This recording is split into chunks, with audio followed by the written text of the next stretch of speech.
Today I put in some contacts because one of the more common questions I get from parents starting somewhere between the age of 10 and 14 is, when should I put my child in contacts, or when should a child be put in contacts? My answer to that is that the decision as to when to put kids in contacts is similar to the decision of when to toss kids the keys to the family car. The keys to the family car is the one thing you can do that increases your risk of hospitalization, disability, wheelchair use, and drinking your meals out of a straw for the rest of your life. Contacts, similarly, are little bacteria sponges that you put on the eye, and they increase your risk of corneal infections, ulcers, scarring, loss of vision, need for corneal transplants, and loss of the eye. I know that sounds dramatic, but poorly used contacts or misused contacts, contacts where people sleep in them, contacts where people are swimming in them, contacts where people are taking them out of their eye, licking them and putting them back in, can cause permanent irreversible vision loss. Poorly fit contacts can cause permanent irreversible vision loss. About 15-20 years ago, there was an incident where there was contamination in a factory that produced contact lens solution, and the contamination caused an outbreak of something called acanthamoeba keratitis, which is a very difficult corneal infection to treat, and it led to some severe scarring and vision loss in a number of patients. There are dozens and dozens of cases nationwide. So the use of contacts, again, they are bacteria sponges you put on the eye.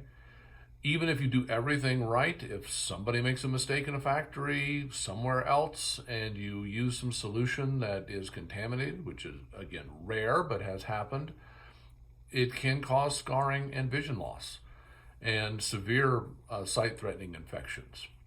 That doesn't mean contacts are bad. In fact, I prescribe contacts almost every day. But they have to be used properly, and you have to select the candidate for the contacts properly. Not every child should be in contacts. Frankly, not every adult should be in contacts. Some of my worst offenders are adults who've been wearing contacts for 30 years, and they just get to the point, the familiarity breeds contempt point, where they no longer take care of their contacts or their eyes.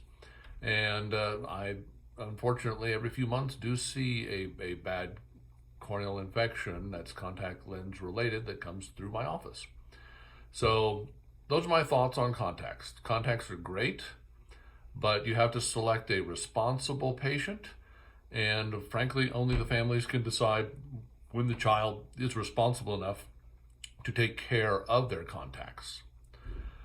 Another comment I would make is that I am frequently pushing daily disposable contacts. The advantage to daily disposable contacts, in fact, that's what I put in my eyes today, are that there are a brand new, fresh, sterile pair that comes out of a package. They tend to be thinner, they tend to be more comfortable, and of course they lower the risk that perhaps your case was contaminated, or your solution was contaminated, or you've mishandled them, or you accidentally put tap water or something like that into the case.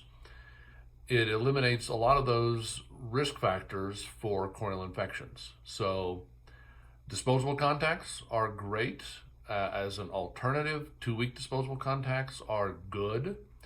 The longer you wear a contact, the more likely you are to sleep in them, swim in them, or otherwise misuse them, the higher risk they are for problems. I hope that helps frame the conversation for some people and enhances your understanding of contact lens use and wear.